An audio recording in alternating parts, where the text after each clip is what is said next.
Hello, welcome to What's the Story? My name is Janice Hermson. I'm your host, and I'm here with my co-host, Doug Ashby. Welcome back, Doug. Thank you. It's nice to be back. We had a great first hour. If you missed it, you'll have to look for us. We're on YouTube. We're on Rumble. Just check it out. Go to the LaRue Press Network, and you will find us there. And today we have a very special guest. She is a local author, but I almost hate to say that because you're beyond a local author, and you've done a lot. It's Suzanne Morgan Williams. She's the author of the middle grade novel Bull Rider and the YA novel Sierra Blue, which I happen to have right here, which is just a beautiful book. I love the cover. I love the color too. It's really nice. And also 11 nonfiction children's books with many more books on the way. I mean, you're prolific. How wonderful. I try to be. Well, welcome to the LaRue Press Network. And we're also heard on America Matters Media, 93.7 FM. And we're just glad to have you here at the LaRue Digs, our new digs here. Okay, it's very comfortable, and you have a cute dog. Thank you very much. That's our bookhound. Okay. You didn't know that, right? It's like a bookworm, only bigger. Oh, yeah, absolutely. All right. So, Suzanne, you have traveled a lot. You have done so many different things. Why don't you lead us off with kind of what you'd like your readers to know about you? Or your future readers, I should say. All right. Well, my readers and those of you who are inspired and intrigued and decide to read some of my work, I kind of have to write. I'm one of those people who whenever I think I'm done with this, I think, oh no, but.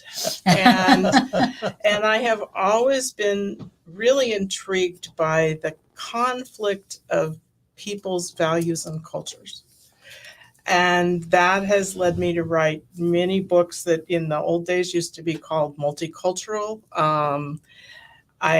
Those are nonfiction. I have spent a long time doing research for my novel Bull Rider, which is based on it's a novel, but it's based on the experiences of families right here in Nevada and California who have sustained injuries in war. Well, I was reading, in your bio you sent me, you said that the research on Bull Rider included interviewing professional bull riders, ranchers, and caregivers who work with severely wounded veterans. I found that very interesting. Well, in this case, the respect that I felt was required to tackle this subject meant that I had to get it right. And tell us about Bull Rider, because it's the title obviously is a little deceptive because you kind of don't really know what that's about. What is it about? Well, that's true. Bull Rider is a novel set in Nevada in a fictional town sort of north of Winnemucca. You can imagine where that might be. And this young boy is 14. He's from a family of bull riders. They have a rodeo tradition. And his brother, like many others in the community, graduated high school, joined the Marines. He's waiting for him to come home from the Iraq War. And he's also preparing for a skateboard competition, which is the thing he's focused on. He doesn't want to be a bull rider. He has no plans to compete with his brother and his grandfather in that arena. Did you just see recently, I hate to interrupt you, but there was, within the last couple of days, there was a 19 or 20-year-old young man, bull rider, that was just killed. Oh, dear. No. And he came up in the family. It was a tradition. And as you probably, if you watch them, he didn't let loose, the horse didn't let loose of him, or his hand was still rubbed, and he got thrown around, whacked on the head, and he passed away. Oh, wow. And I thought, this is timely. Well, this is really good. Bull riding is a dangerous sport. Oh my gosh, as going to war is a dangerous business. And the point of change in this novel is that older brother Ben comes home from the Iraq War with a severe traumatic brain injury. Oh, wow. And having lost an arm. And Cam's world is turned upside down. Cam is the 14-year-old. And the book is about what Cam does to help his brother. Oh, And you might guess that he ends up, spoiler alert, but it's not a big one, he ends up being a bull rider. interesting. Very And interesting. I was just telling, There's so many facets to that. I mean, Yeah. there's so many angles that you had to cover in there. well, and I was just saying to another lady that this is the first book that I've heard that many young middle school age boys who really don't want to read will read. Oh, And it won a I Western Heritage have a Award. grandchild like that. Well, and I have a book for I think you do. him. Might have to get one of those. Give it a shot. But Bull Rider was well received. It won a Western Heritage Award from the National Cowboy Museum in Oklahoma City. And the most fun thing is, can I tell you a story about it? Absolutely. Um, Yes, I yes, couldn't wait a stop second. you. Yeah, that's why it's called What's the Story? Right, well, here's the story. For 2 or 3 years, I sold books a lot in partnership with Terry Farley and Sundance Bookstores at the Reno Rodeo. And we were selling books about the West, Right. lots of them, and then signing our own. And the first year, this older man came up and he said, "Bull rider, what do you know about bull riding?" And I said, "Well, I've talked to a lot of bull riders, but no, I've never ridden a bull." And he says, I was a bull rider. You can't know. And I said, "Well, I'll give you, let's do this." I said, "You buy a copy and read it and come back next year and tell me what you think." So he did. He bought a copy. Well, next year, I'd forgotten about it. And here comes this guy. And he leans on the table. I'm trying to sell a book to some kid. He says, "You better buy that book." Oh. He says, "I bought it. It's so good. And I made my neighbor read it." I like the attitude. Buy it. Doug is the author of Heroes and Giants. He Yeah. was a firefighter Okay. and fire chief. I shouldn't Yeah. diminish. So, he knows all about telling people his book is good. Yeah. Well, it's I a always fine line. I always tell them, buy the book because I know where you live. There you go. All right. Well, that's a great story, and I'm not kidding. And I'm going to go on the air, and I'm going to say this, and my grandson hopefully is not listening, because I'm going to get that book, Oh, good. and I'd love to have a signed copy of it. So, I you think you can handle that? think I can handle Awesome. Awesome. Well, I see where a birthday gift is coming up. that. Yeah. All right. And then you do also have, and I showed this one when we first came on, Sierra Blue. So tell us a bit about Sierra Blue and Magic Kendall's, whose secret is out. Right. Sierra Blue is a novel. It's a little lighter than Bull Rider. It was inspired by my own cousin, Catherine Nickel, who was one of the first female racehorse trainers in California back in the day. And Sierra Blue, the story is that there's a girl named Magic Kendall who has a gift. She sees auras around animals. And as a young child, she thinks everybody does that. And then when she discovers that they don't, she keeps it secret because she knows nobody believes her and kids bully her. And she's gone along pretty well until she one of her friends, and I would air quote this if you are looking, but if you're listening, that's what it was. One of her friends finds out, and suddenly she's being bullied, cyberbullied and teased. She's afraid she's going to be teased at school. And luckily or not, her great aunt, who she's never met, has an accident and needs help at her small horse ranch, which is in a fictional town near Bridgeport, California. So Magic volunteers to go help and get out of her situation. And that is the beginning of the story. But the real point of the story is that Magic makes a group of quirky friends They each have their own concerns. And everything changes for her when there is a terrible horse trailer crash. And the racehorse filly Sierra Blue is going to be put down, but Magic can tell from looking at her that she can be saved. But Interesting. she can't tell anybody Oh, because she's in a new community and she has a fresh start. And so this is the story about how Magic saves Sierra Blue, and Sierra Blue helps Magic to step into being the young woman that she was meant to be. very interesting. So tell me a little bit about your craft as far as, so you said when we first started that you kind of have to write. That's just something that you have to do.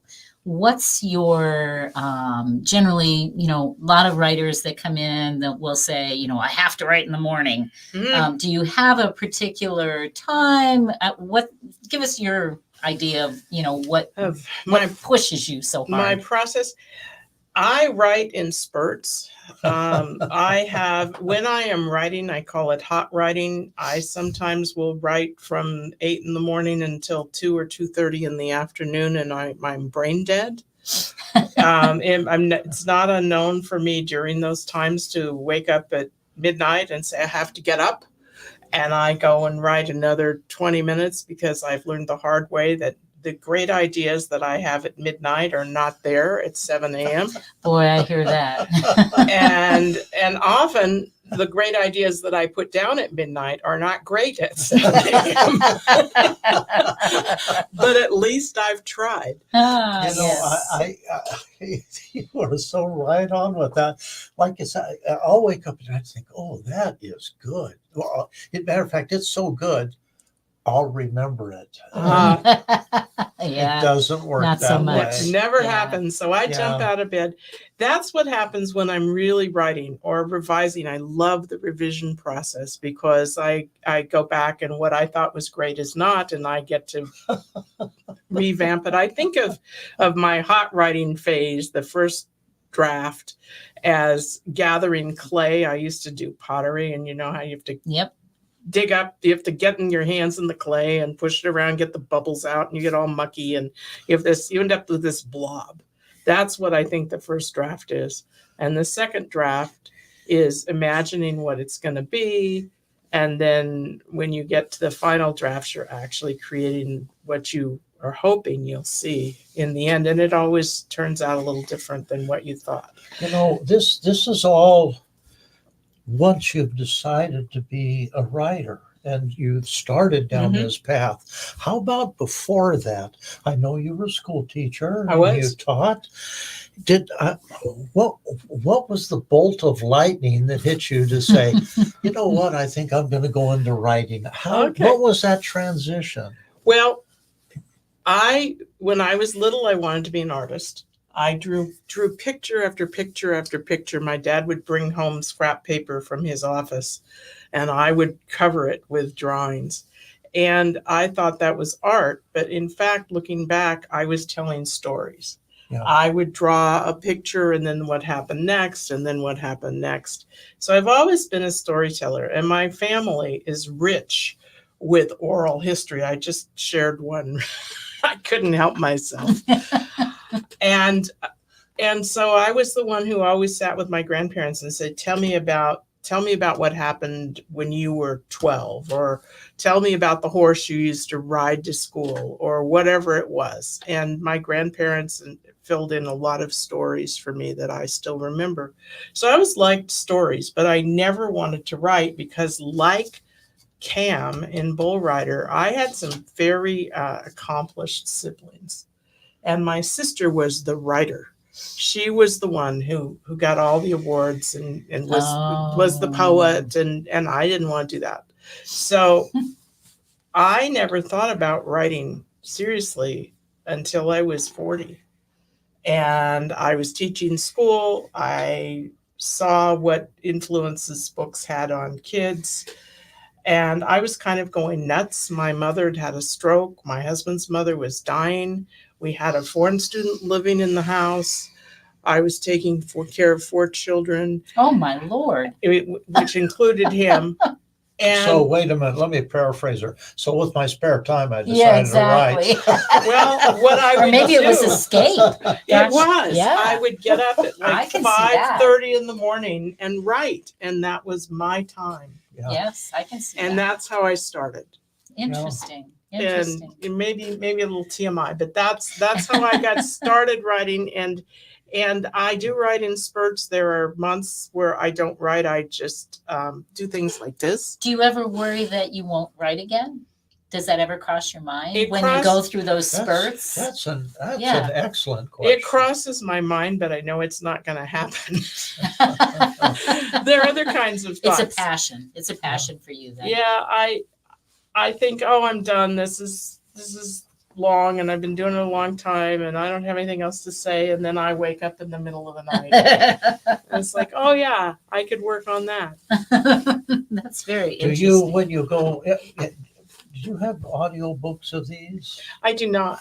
Because I know I did an audiobook of my book, and I've said it many times. Janice is probably getting tired of me saying it. Is that when you hear somebody else read your book, when you write it and then you read it, it's playing in your mind. Different sense when somebody else reads it and now you're hearing it, you go through and you'll say, wow, that was pretty good. I'm good at that. But the other side of that, you'll get to some chapters and you go, oh. Oh, not going to happen to me, right? I will say that Bull Rider, as far as I know, is available as an audiobook for the blind. Oh, nice. Very nice. It was published by Simon and Schuster, and I'm pretty sure that I got a notification that it was available. So let's talk that about way. that a little bit. So you've been published Mhm. by a big, probably at the time, Big Six, now Big Five. And now we're in this new world of, that has evolved, I will say, from being that's really the only way to go to, wow, you've got so many different choices. So how do you feel about that? Because, and I've talked to other authors, and they have differing opinions. How do you feel about that? Well, at first it was kind of a slam dunk because any kind of other publication route didn't seem like it was going to be successful. I started out working for a very small press, and I knew both of the owners. I knew the copy editor. We had meetings in their kitchen. I was their best-selling author. Oh, wow. Which Nice. was lovely. Yeah. Didn't mean that I was selling hundreds of thousands of books, but it meant that if I called up and asked a question, they answered it. There you go. And I have really fond recollections of working with that small press. Unfortunately, they went out of business in 2013. And I have some copies of the books that are still available. Pinatas and Smiling Skeletons and China's Daughters and those are the two that I have that I can sell when we get to contact information. But that was a lovely experience. Then when Bull Rider was picked up by Simon and Schuster, that was a whole different ballgame.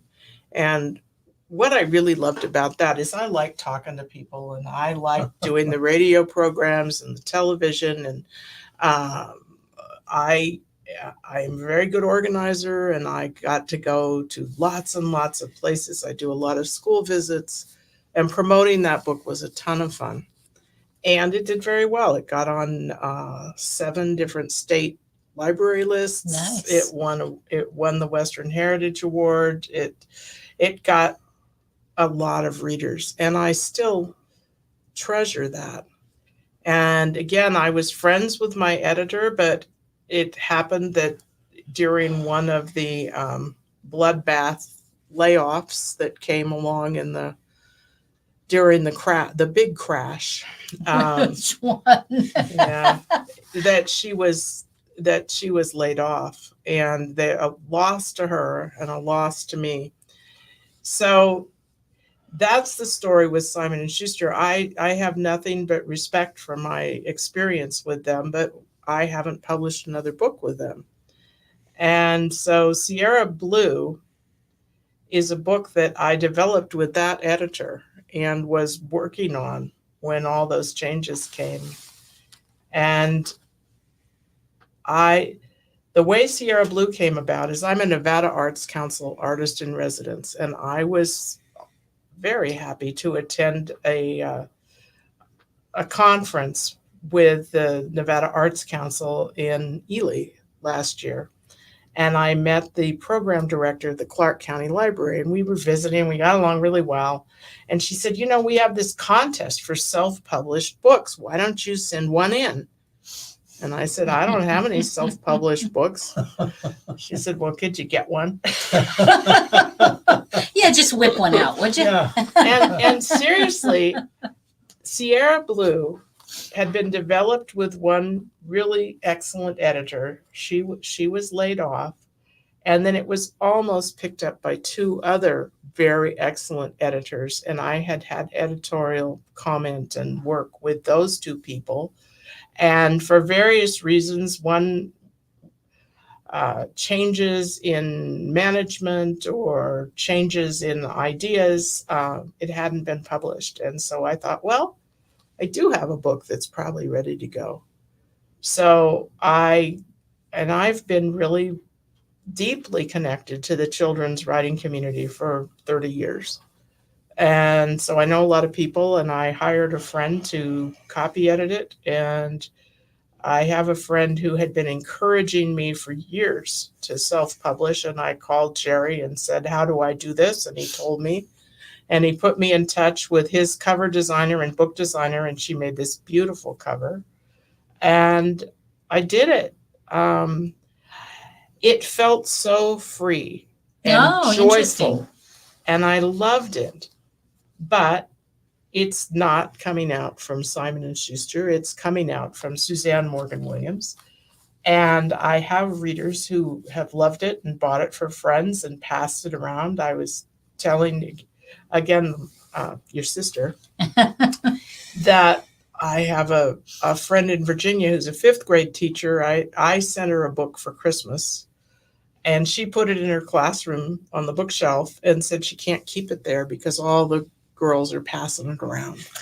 And I think that what I'm hearing from you is what I hear a lot from authors that decide to go the self-publishing route, and they have a good book. It isn't that the book isn't good. It's that they don't have a Simon & Schuster budget, and they don't have the connections that Simon & Schuster has. And they have not been in business. They've been writers, and that's what they want to be. They don't want to be business people. Unfortunately, the trick to all of this is that it is a business, and you do have to approach it that way. And it's hard. I'm a writer, so I get it, right? I mean, your soul is in the writing. Your soul and your heart are, the passion is for what you're doing and the art and, a lot of those things. And you want to share that. And yet to do that, you almost have to take that hat off and throw on that business hat that's a little bit harsh and figure out how you're going to sell the book. Well, and I will say that, and I understand this because there are so many books that are put out that nobody possibly can filter them all. Right. And so where Bull Rider sold mainly through the school and library channels, and it was it got great reviews in some of the big library book reviews, and it was out there with the people who would buy it. Sierra Blue is a self-published book. It's very hard to get a review, and it doesn't have to do with the quality of the book. It has to do with the number of books that have to be sifted through. Absolutely. All true. And it did get a lovely review from Midwest Book Reviews, and I did not pay for it. I sent it in and said, read it if you want. Well, and I think that's the other thing is that authors don't always realize that they do have to do that. They have to send those books in to Midwest reviews, and there are a number of different places you can send, and there are reviewers out there, but you have to do your homework and find out who they are. That's right. And that's also very time consuming. And you don't have big teams. You don't have all of those things that you need in order to kind of push it forward a little quicker. So you kind of have to do the one-on-ones, the radio interviews, the pushes in different ways, maybe having events, attending events, so you have to be creative. Well, it's a slow burn. That's what I is. decided with Sierra Blue. And I would like to right now, I'm going to give you a little information, because the community here in Reno has been really supportive. And you can, my friends who self-published books are happy when I tell them this, that you can buy Sierra Blue at Pathways Spirit on South Wells in Reno, Yay. at Party America in South Virginia, and they are trying to increase their number of books by local writers. Excellent. At the Depot Gallery on Victorian Avenue in Sparks, and that is sponsored by Sierra Arts Foundation. It's open on the weekends, I believe. You'd have to look at their website to find out exactly when that's open. But the proceeds from the sales in that gallery go directly to the authors. Awesome. That's And wonderful. it's a lovely gallery, and there are lots of your guests that have been on this show Yes. have their books there.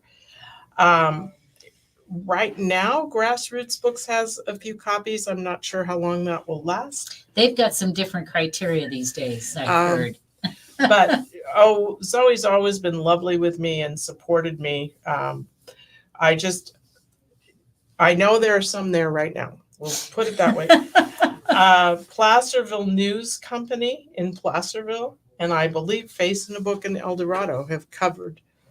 El Dorado Hills have carried the book. So it's gotten into some bookstores, and you can certainly get it on Amazon or Barnes & Noble. And you can get it from me if you go to my website and contact me. If you live in the area, or if you're willing to pay for Some shipping, sure. Well, they pay shipping on everything else. Why Yeah. not, right? And then they can get a signed copy That's right. if they go direct to you. Plus, I will say this, although you may not, but I will say that when you buy direct from an author, that author benefits a lot more than paying the commissions out that they have to the Barnes and Nobles and the Amazons of the world. That's true. And the bookstores. Bookstores too. I mean, everybody's got to get their cut. And I think what's not known by a lot of people is what little amount the authors do make when they sell a book through distribution, because there's lots of pieces going on there and a lot of hands in the pie. So, and unfortunately, the author's sort of the end of the line, but it's still good. Janice has often said, once you've completed your book, that's when the story starts. Yeah. That's when the hard work is. Yeah. Yeah. Yeah, it is. You think that the book is the hard work, but the No. marketing and the sales and marketing and sales being two different things too, so. Oh, my goodness. So those are the places that you can get Suzanne's book. Sierra Blue, pick it up, read it. It's an easy read. I can say that. I like I say, I haven't finished it, but I did start reading it and I was enjoying it. And I recommend that you buy it too. Oh, thank you. Yes, I do. I think it seems quite interesting to me. And I just think it's a good story. And so, Well, one of the things that I really like to do is I don't want to write anything that I don't want to read. And so when I'm done, I hope that any reader who has an interest in the topic would be happy with it. Bull Rider has a lot of readers who are veterans of the Vietnam and Gulf Wars. And Sierra Blue has a lot of adult readers as well as young readers. And both of them, if a kid is 10 years old, they're old enough to manage the content. right. One of the things I didn't ask you about, you mentioned in here that the character is seeing auras. Mhm. What prompted you to go in that direction? I mean, it's reasonable, but it's just a different It's direction for children, right? unusual. Well, there's a lot of emphasis on fantasy in kids' books, and I've always been interested in what is unseen, be it heaven or auras or traditional beliefs of different kinds. And I think all of my writing reflects that there's maybe things that we don't necessarily perceive with our five senses. And I have a very dear friend who is psychic. And you may not believe that. A lot of people don't. But she lives her life that way. And we had talked many times about what that had meant to her. And the book is dedicated to her as well as to my cousin. I wanted to talk about what it's like when your experience of life is considerably different than people expect. And just as you just said, you may not believe it, but that person has to live with that every day of their life. They're experiencing that, whether you believe it or not. That's right. That's their perception of themselves. And so it's nice to see it portrayed in a seemingly positive light. Well, and I think it's somewhat realistic. And then this girl is being bullied and needs to learn to stand up for herself. And then she makes mistakes. And I have another friend who's a therapist who read it and said it was one of their favorite books because she and her son sat and talked about the different decisions that are made in this book. And her son's probably 10. Oh, wow. And whether or not they were, why they happened and whether or not they were good ones. And I've spent a lot of time with kids. I mean, I raised 3 of them, and we had foreign students, and I taught school, and children are little people. They have all the same kinds, they may not express themselves or have the experience that adults do, but they have all the same kind of issues that we have. And they deserve to have those approached honestly and at this point from my point of view and my experience, and I have a lot of it. So once again, please take your drink and then share with us what your website is so that people can go direct to you and pick up your book, because they all know how to get it the other ways. Okay. My website, and I apologize for this, there's a story behind this too, but my website is the https / all that colon stuff. Mm-hmm. Suzanne, Suzanne Morgan, Morgan Williams, WILLIAMS.com. And So what's your name? that's my name, SuzanneMorganWilliams.com. And that's where you'll find all the information about my books, upcoming events. I do a lot of workshops, and I'm hoping to do more with schools. I love doing workshops with kids. If you're a teacher, get in touch with me, and we'll talk about that. Well, I just happen to have a daughter who's a teacher in Carson City for kindergartners. How about second grade? The second grade work. I have a granddaughter who's a second grade teacher. Well, I will tell you that I have done presentations with all of those age groups. These 2 books we've been talking about, I usually don't talk to those kids about. Of course not. But what I do is I tell them stories that I have learned while I'm doing research. And we talk about what makes a story, and that I can tell them a story and then they could write it down and it would be a book. I can make the idea of a book be more real, right, to that age child. I did visit my daughter's class. I don't remember what the event was, but it had to do with reading, and because we're a publisher, Mm-hmm. and I took one of our books that we had published, the first book we ever published. It was a children's book, and took it into them, and they were very excited. Some were very excited about it. I'm not going to say all of them were, because there was one little girl that I remember looking at me saying, I don't like to read. Yeah. It was very cute. Well, She was not shy about it at all. I don't like to read. I was like the enemy. But and I gave books away, and it was funny because at first she gave it back. oh And, gosh. she just said, I don't want this. Well, then as time went on and all the other kids were looking and they were getting excited about it, she looked at my daughter, can I have that book again? That's So sweet. she ended up, Well, it might have been the wanting- first book she read. That would maybe, be very maybe. cool. Wouldn't that?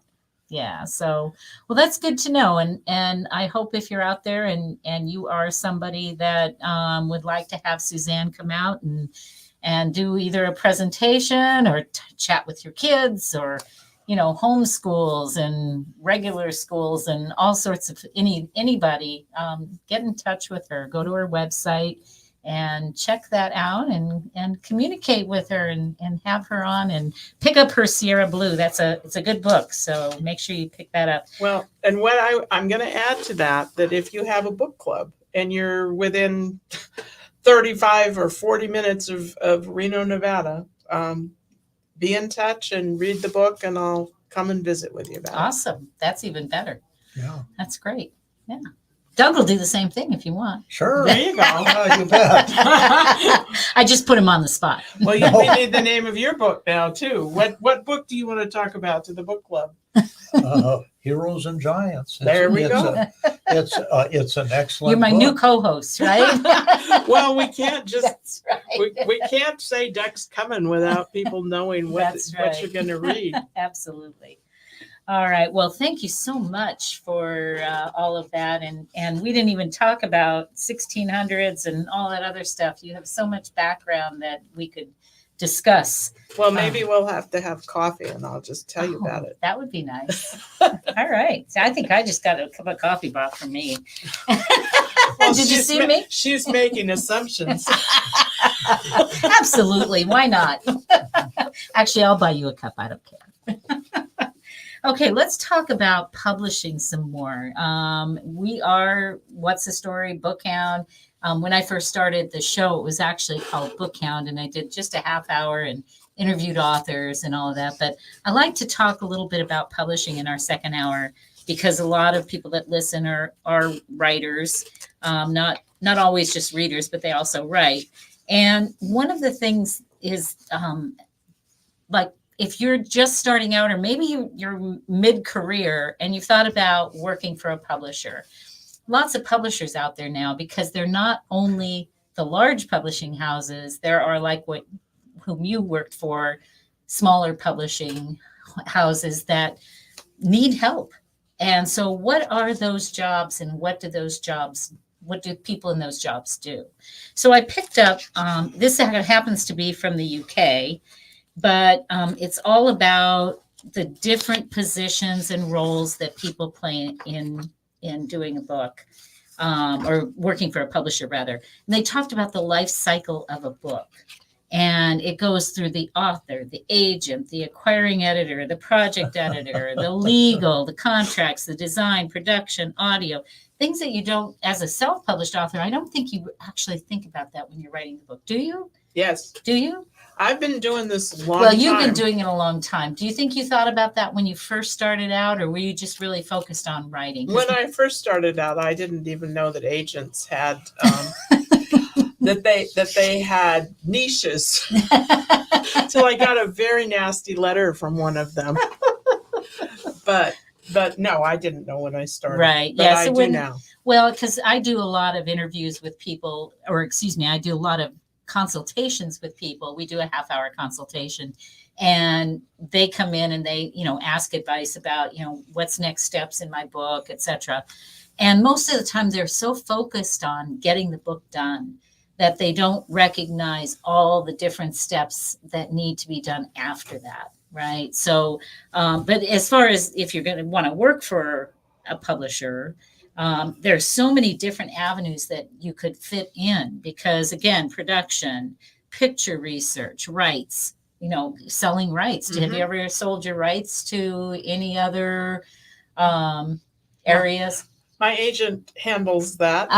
See, she has an agent. I have I have procured photo rights for my first book. I did all the photo right negotiations, Nice. and it was really fun. That book was called Made in China, Ideas and Inventions from Ancient China. It's out of print, but it's an excellent book. And it was with this small publisher. And when they agreed to publish it, I said, I want to help with every step because I want to know what you do. And so I worked on indexing. I acquired photo rights. I'll bet that was great experience for you. Well, it helped me to know what you're talking about. Yeah, exactly. Because when we first started out, I'll be really honest with you, we were a very small publisher. We were traditional only. We did not do any self-published or hybrid publishing like we do now. And there was a lot for us to learn. Yeah. In order to be able to be successful and to provide the services that we needed to for new authors. But I was passionate about authors being able to get their books published because at the time there wasn't a lot of self-publishing, and we've been doing this for 20, 23, 24 years. So, that was just beginning to come about. Right. So we really wanted to be a source for at least helping people get their book out there. Right. Right. So, and we knew we couldn't do a lot, but we figured, we'll do our best. And so it was just kind of interesting. So anyway, so we talk about rights, book buyers, publicity, marketing, sales, consumer. And don't forget, marketing is very different than sales. When you're marketing, you're not selling. And when you're selling, you're not marketing. Would you explain that, how Sure. you view that? Sure. With marketing, you're getting the word out. You're looking for saturation as far as knowing about your book. Okay. Versus, hey, I want you to buy my book. Right. Okay. So it's a very different thing. So when you're on Facebook or one of the different social media platforms, you're probably marketing more than you're selling, unless you've got maybe a store on that platform. Then you could be in the sales business. But most of the time you're looking for that saturation of getting to know people, getting them to know you. That's your marketing piece. Even in a magazine, yeah, you might be trying to sell, but some of that is just marketing. It's just getting the word out, getting people to know who you are. And, and sometimes it's a fine line, Yeah. but for the most part, marketing is awareness. And then sales, of course, is, hey, I'm asking you to buy my book. Okay. Right. Okay. And then of course, you got to reach the consumer eventually. But in the meantime, there's lots of things that can be done in the interim before you ever get to that point. So if you want a job in that, maybe you want to be an editor, that's a possibility. Or you're a great graphic artist. Maybe do some design. How about production? If you're good, getting out there. So we do actually bind the books right here. We can do print on demand. We've got our own bindery. And the world has just changed so much from the days that we first started doing this business. And it's amazing to me because if you look at our website, it tells you, we don't offer packages. We don't do any of that stuff. Because we didn't want to. We wanted to be unique. We wanted to address, if you're looking to publish your book and you've already done the cover and this and that and the other, that package that guy's got over there doesn't fit you. You're paying for stuff that you don't need. Right. Right. So we took the a la carte method as opposed to the traditional package. Though it's funny because we found people like packages. They do. They like to just bundle it. Just tell me what you're going to charge me. So we now do a little of both. Depending after the consultation that we have, we make a decision. Okay, what does this person really want? And if they want a package deal, we'll give them a package deal. Well, it mainly just means that you do the addition, right? Yeah, it's true. So, but, again, if you come in and you've already, we've got a client that we're getting ready to do a book for now, and he does everything. He does just about everything. We end up doing a little bit of format at the end because he doesn't totally know all the nuances of putting page numbers and things like that on there. And then the cover is usually just a picture, and sometimes not even a back. So we add those things for him, but we have a deal with him that we do. And so we add those things. It's pretty much the same each time, but he's done 2-3 books with us. And so it just kind of works. And then we go ahead and we print it and we're good to go. So, it's See, that was simple. but he's also not, well, no, he is selling this one actually. Usually he's not selling it. Usually it's a family type thing, or they want to give it to friends and family. Okay. And so they get a certain number of books and they, pass them around. But this one, they're actually going to be selling. They've already got pre-orders. So, and that's a good thing to talk about too. Pre-orders. Do you ever do pre-orders on your books? Well, you've not done a lot of this, right? I've only done one self-published book, and that was a steep learning curve. I knew what I had to do to put the book together, but I had no idea of the really back end of getting an ISBN and yes. Registering it with the Copyright Office, Right. and making sure that I had copies out 6 months ahead of its print date to get reviews, and I did not do that because I didn't know how many people required that. Don't. Yeah, lots of And people don't. consequently, the Midwest Book Review reviewed it, but many of the others, it wasn't even eligible. Right. So now if I do Same thing with another- awards. There's a lot of nuances to getting awards that you just don't know. And if you don't research that before you put your book out, you may miss out on something that you qualified for. So Yeah, so that was and that's the business side of being a self-published author. and I would actually, if I would prefer to remain a traditionally published author because of the distribution. Even though, and you mentioned the amounts of money, a traditionally published author will a generous amount of royalty is 10% of the cover price. Right. And it's not always that. Right. So although I've had many people say, oh, well, you can come and speak to us for free and you can sell your books. Oh. And I'm going, do you know how many books I would have to sell to pay for they don't. for my gas? And That they do not know. and you guys can do the math. I'm not complaining because No. when you are with a big traditional publisher, they sell thousands of books. They do. Yeah. And that's very hard to do if Yes, it you're is. not with them. You are So- correct. You are absolutely correct. But I have come to the point in my life, if your listeners haven't figured it out, I'm not a young chick anymore. And I need to get these projects completed. And so I will. The one that I'm working on now is called Seeing Daylight. I think I'm going to keep the title. It is the companion to Bull Rider. It's the older brother's story. Oh, nice. And has a lot to do with mental health and recovery. And I think I may self-publish that one, and I know how to do it Good for at you. this point. But I have other projects that I would truly like to see go traditional. This woman is gonna write, whether you like it or not. She's writing, so start buying. That's what I'm gonna tell you. All right, let's do our book blitz, folks. I don't have any music for us. I could play a little of that.